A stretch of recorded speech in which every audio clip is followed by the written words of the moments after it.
What's going on YouTube? It's your boy Devin Coates. Welcome to DAC Attack. This video here, right, is really about making yourself the anchor, and your internal voice needs to be louder than the external noise. So this is something that for me is something I've kind of dealt with, and I feel like you're going to continue to deal with your whole life. A lot over the last 2 years in terms of my activity going down on YouTube in general. That you start following different things thinking that your path needs to be a certain way, but ultimately life is an n=1 experience. You're the only one that's going to see it the way it is for you, and you can't really live for anybody else in any capacity, and nobody's ever going to truly get how you feel about really anything. They're not going to understand your experiences completely. Ultimately, whatever you're trying to do, whatever you want to do in terms of just being happy or content or feeling like you've accomplished something, at the end of the day, there's a million ways to skin a cat. And the dangers are when you start following other people's ways that are not really congruent with what you're trying to do, that you start to fall in some of these pitfalls. I think that these can be some of the biggest threats, ultimately leading to, falling into Ponzi schemes, get rich quick schemes. I know that's happened to me with MLMs.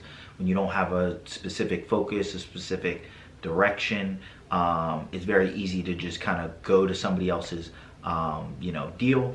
Whether you're living for your family or just making stupid mistakes and like trying to be like your friends, having unwanted kids or kids early without thinking about it, getting married to people you don't want to get married to, and ultimately just wasting time and money doing things that you don't need to do. I know very recently, I was out because I haven't drank since Christmas, but recently I was out with some friends and we were just drinking and stuff, and I just remember having the feeling like, what the fuck are you doing? And everybody else might be having fun and that might be their deal and what they need to do, but that wasn't really something that was like fun for me anymore. Maybe 7 years ago, 5 years ago, it was something I really wanted to do, but at this point in my life, I'm like, I don't need to be, fucking at this bar at 3 in the morning, just drunk, kind of doing nothing. And then it's gonna fuck up the next day. So obviously there's a lot of external noise, a lot of things that can be, infiltrating your mind. So ultimately, how do you make the voice louder internally so that you have kind of like a guiding focus, something you need to do? And ultimately, I think that everybody deep down knows what they need to do. It's whether or not they're actually listening to the voice. So the best way to fix that is meditation. It obviously sounds woo-woo, it's pretty cliche, but honestly, just sitting with yourself in silence and just thinking about what comes to your mind is the best way to figure out what you feel like you need to do and kind of go down that path. The next thing would be to write your goals and direction frequently. The reason why I say frequently and not just write it down is because they're going to change, and you're not going to sit there and write the same thing down over and over and over again if it's not something you actually want. So it's a good weeding out process. Also, I mean, I have other things. I don't want to just say journal. That's what most people would say.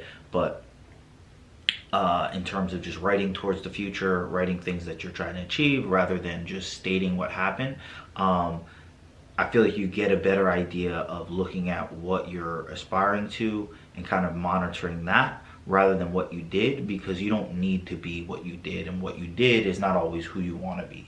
The last part of here would be to exercise. One thing I like to do a lot is obviously, I've mentioned in a few videos, is martial arts, jiu-jitsu, do a lot of that. I like those because you get so tired that it puts you into the mental state I'm gonna speak about. But any working out is fine. Just when you start to sweat, when you start to kind of get very hot, and your brain starts focusing on like the body very specifically, it kind of shuts off your mind, where your mind can't think the same way it is when you're just sitting down watching television, where it's just running a million miles a minute. You're so exhausted, your body's so exhausted, it kind of like slows down your mind. I think this is also another time where you get to really just see what you're truly thinking, what you're truly about, and then also the process of feeling yourself, push yourself through those feelings is something that I think is very beneficial. I mean, I know the three that I've kind of recommended are pretty like cliche standard, but those are the best towards just making yourself the anchor and having the belief that the direction that you're going is the best direction, and kind of fuck all the noise around you, because that's either their story, or they might, just being honest, they might not know where the fuck they're going. pull over. I mean, I live in New York. Ask a random motherfucker where a place is 3 blocks, you know, where from where you are. Generally, they don't know. And a lot of times people give directions and they don't even know where they just sent you. And you know how I know this? Because I've done it by accident. But I digress on that one. I'll just leave you with this. Don't always go with the flow, because generally the flow is flowing downhill. So if you like the content, hit the like button. If you didn't, hit the dislike button. Leave some comments below. Subscribe. Any feedback will do. I really don't care. But until next time, peace out.